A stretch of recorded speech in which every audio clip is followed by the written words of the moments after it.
Hi, I'm Sam, and welcome to my channel, What's on Court. And I'm entering the world of being a car trader. Absolutely no experience, haven't a clue what I'm doing. So anyway, this channel's about giving it a go, figuring out all the problems, and trying to make the best of it. So see how we get on. Welcome.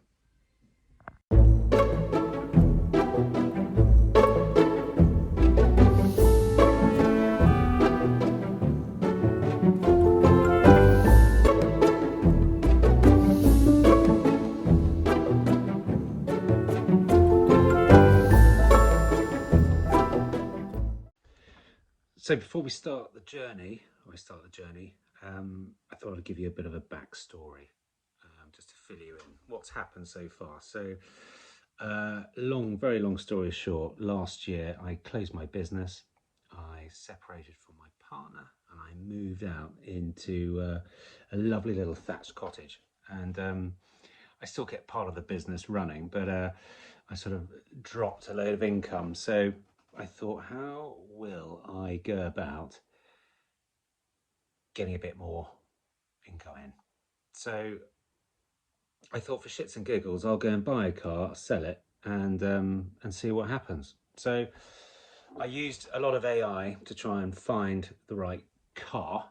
And I signed up to Mannheim, BCA, Aston Barclay, and I picked out a car in an auction at Mannheim. So I went down to Plymouth, and there was one car there that I wanted to buy, and it was a CX-5. It was cap clean, I think, was about 5.5.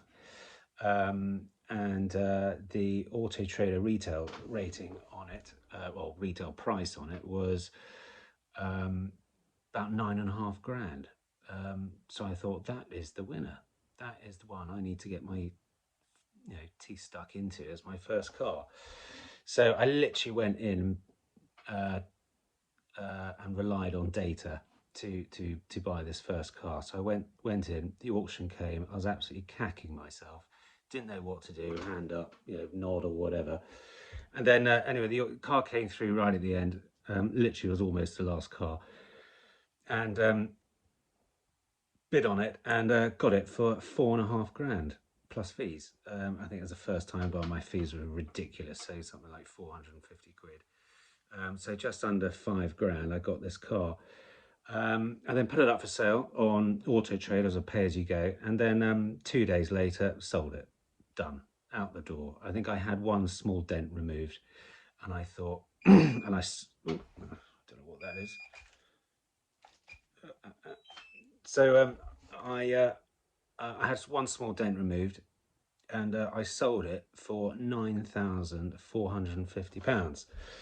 And I thought, this is far too easy. It can't be like this. I went and bought another one. Exactly the same principle. Went to the auction, and this time bought a Ford Cougar, and also a Kia Sportage. And did exactly Kia Sportage and Ford Cougar. Got them both back here into my little forecourt, and by the house. And the Cougar then sold within 6 days.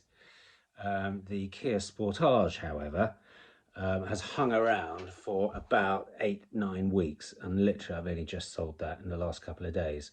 So I've been doing this since May, right at the beginning of May, and we're now August 22nd. So a couple of months under my belt. But so when the Cougar went, I then went and bought a Range Rover Evoque, however you want to pronounce it. Got that all prepped. Didn't need much stuff doing to it other than usual service, a couple of brake pads here and there, MOT, and it needed a CV joint on it. So replaced that, and that sold within 10 days. So I thought, this is great. This is really good. And then we sort of hit July, mid-July. I thought, I'll go and buy another car. BCA this time. I went and bought a little Citroen C1. Great car, convertible, black, really nice car. Picked that up, and it had a bit of a dodgy clutch. So got the clutch fixed, got the replaced, MOT'd, serviced, and then that has been hanging around ever since. And I think I picked that up in the beginning of July, so that's hanging around. So I thought, right, I've got the Kia Sportage here. I've got the as of a few days ago, I had the Kia Sportage, the Citroen C1, and then I thought, right, I'm going to go buy another car. So bought a Discovery Sport, and yes, it has the Ingenium engine, and yes, I'm learning about Ingenium engines now. But I got this car BCA again, clean set of heels on the assured report. The service history was immaculate, all done by dealer, main dealer service history. So I think that, I've always heard that on these cars, you really do need, if you're going to buy them, you need to make sure they have been serviced properly. So I bought it on that basis. 6 miles out after picking it up, the engine management light comes on.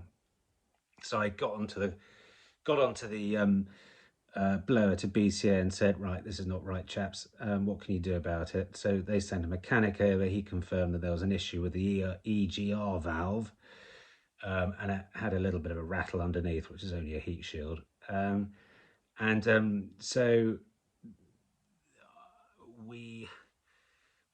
had fought it out with BCA for quite a bit, and they ended up contributing £950 plus VAT towards getting EGRs replaced, which was good. I'm pleased that they did that, but I had the car hanging around for 2 or 3 weeks and I wasn't allowed to do anything to it. So anyway, that's all settled, so I took the car in to have the EGRs actually cleaned and see if that would make any difference instead of spending that money. So I had them cleaned, and I've just picked up the car from the garage, and so far so good. But you'll see in a second what I found on the car when I picked it up. There's a bit of a dent in the side, and that happened at the garage just after I had had the whole rear side resprayed. I mean, I couldn't believe it. There's a big scratch down the side. Getting it all prepped and ready before going to get the EGR sorted out, and someone's driven into the side of it at the back. Small little dent, but even so, it needs pulling out. So with that Discovery Sport, I'm just waiting for that light to come back on again. I'm going to drive it around for the next few days. And also the garage have very kindly said they'll cover the cost to get the dent pulled out of the side of the car. So it's going back into the paint shop, and then that might be ready. So, and when that's ready, I can start getting people viewing it and driving it. So yeah, I'll take you out and show you the car. So here's the Discovery. It's being a bit of a pain in the ass. So,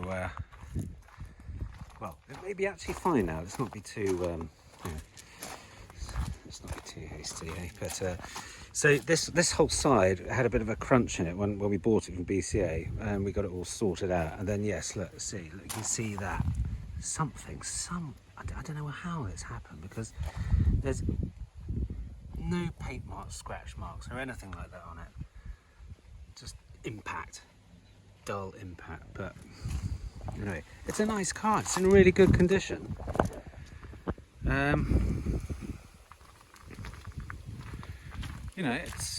The seats were absolutely disgusting, absolutely filthy, but I rolled my sleeves up and got that all sorted out.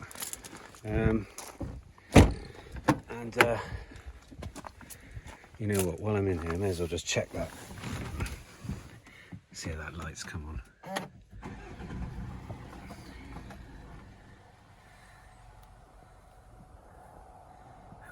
Oh you.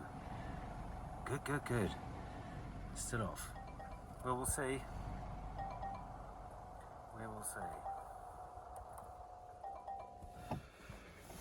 That's good news. I'm pleased about that. There's the little Citroen. This has been, it's a great little car, but it's just been hanging around here for a little bit. you know, well over a month now, well over a month. You know, soft top, 37,000 miles, brand new clutch, barely a scratch on her. Oh, I don't know, so I'm not quite sure what to do with that. Maybe shift it on or something. I don't know, maybe anyone seeing this would like it, but you know, it's a great little car, but maybe not for around here. Yeah, that's country car, isn't it? That is a country car. A bit of a city car as well, but you know, for my little business, yeah, it's a family car. Well, that ain't a family car. So maybe I just stick to my guns and just do family cars. Yeah. Right, sod it. I'm going to take it for another drive. I'm still not. I'm not convinced. I know it's off. But I'm going to give it another drive. Another little test run. See if that light comes back on. So I thought I'd share with you how I came about buying this car. I was looking at doing signing up to an Auto Trader package, but you know, I only had about 3 cars on the go at any one time, and you know, their minimum packages are 5 cars, and I just wasn't quite sure. I just didn't know whether it was gonna.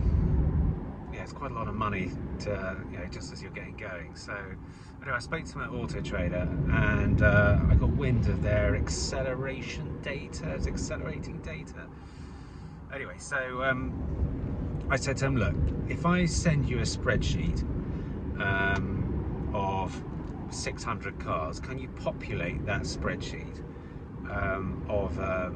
with the Auto Trader retail price, retail rating, and days to sell, etc. So the lovely chaps at Auto Trader did that and sent it back, and those cars were coming up on the an auction in the next couple of days. So I was poised, ready to buy a car, but didn't really know which car to buy. So I thought I'd rely on the data and see if I could get that for free, which I did.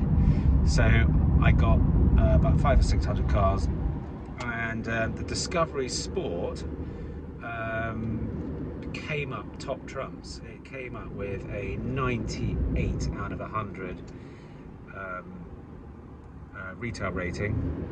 It had days to sell in my area, because I asked them to give me the data for my area. So my area, it was about 17 days, which is pretty low, or a pretty short period of time. So everything stacked out in the car, and it was I think I got it for 9,500. Is it 9,500? About 9,500. I think all in it was just under 10. All in just under 10, and it's got a retail price of 13,300. So I thought, well, if I've got to spend $1,000 on it doing anything, but it didn't look like there was much to do on it. So I took a punt, bought it, and as I mentioned, the engine management light came on, and BCA threw some money at it, so I was another £1,000 up on that. So if this engine management light does not come on, it was a what was it? A P049B. That was the code. So EGR valve, insufficient flow back through the Flannan. Anyway, it's behaving itself, and I'm pretty pleased. So that's how I came out buying this car. I mean, it's a really nice car. Look, it's beautiful leather. Yeah, it's not the highest spec car. It's the TD4 SE. So you know, it's not nothing too special. But you know, providing this behaves itself, we could be. This could return quite a good margin. I think the only thing I got to do on it is put a set of brake pads on the front, and obviously the garage is going to sort that back wing out. So and then it's ready to go. So I still don't quite know whether to valet cars before people see them, get all the scratches out, and then when I sell it, I've then got to clean it again, or they say that clean cars sell, so I don't want to keep getting a valeter or getting all my stuff out and cleaning everything all the time. It's just, yeah, it's exhausting. But anyway, if anyone can suggest any way of how best to do it, obviously I don't want the car looking like a complete shit heap.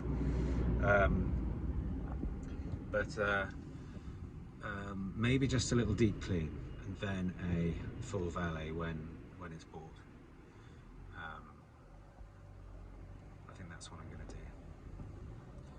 Unless it's an absolute pigsty, then I'll just get it as best I can, and then hand it over to the professionals. So I'm a few miles down now, and it's all still clear on the light front. I probably have to explain what actually happened with this. When it went in when we had the EGR issue, I had it all cleaned, and then when I had it cleaned, I picked it up, and then the light came back on literally 7 miles later, and I was on a test drive as well, so that was a bit embarrassing.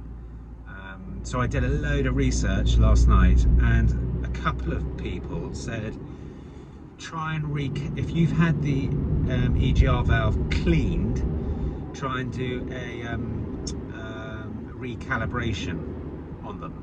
So basically trick the car into thinking that they're brand new. So I then contacted my garage and said, did you recalibrate? The answer was no. I said, can I bring it in to recalibrate? They said yes. So that's when I went in to recalibrate. Someone drove into it. But on the plus side, the recalibration has worked. Super happy. Super happy. So I might go and treat myself to a pint. There's one seriously bad thing about being in Devon and having cars like this. They just had a good old spray job on, and that's these Devon lanes. Oh, and potholes.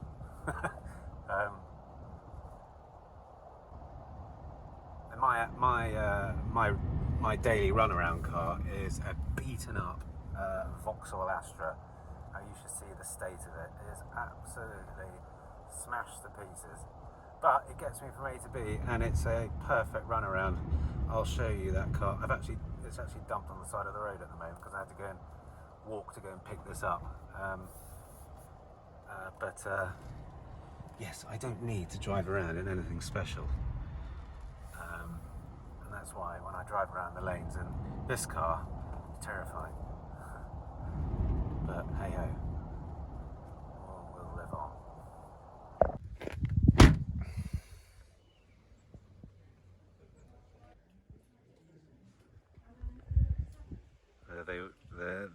They all are. Look at them. There's 3 of them. Maybe they're all doing the same thing. Maybe they're all off out here for a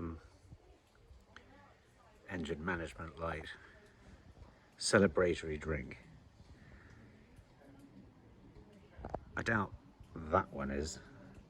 Certainly that one looks like the more reliable Discovery there, but anyway. Cheers, Discovery Sport. I'm back. Can I spin this round? Guess what? Little.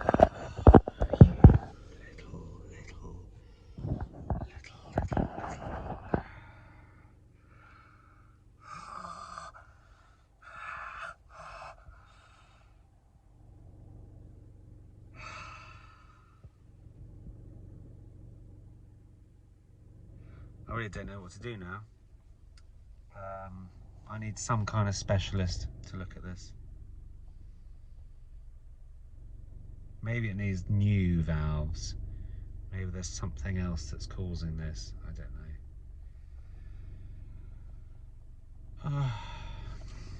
Okay.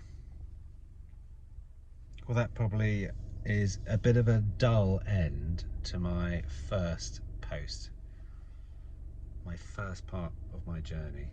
I was so excited. The celebration was wonderful. The idea of it all being clear and gone was music to my ears, but it's not the case. It's come back to haunt me. But anyway, I'm not going to lose faith on this car. We'll get it sorted, but I just need to figure out how. I might take it off for sale and get it sorted, but the problem is, good reliable people who deal with these cars their waiting lists are pretty high. But if anyone's had any problems with EGR issues, then please let me know. Any help is great. But yeah, take care. We'll see you next time.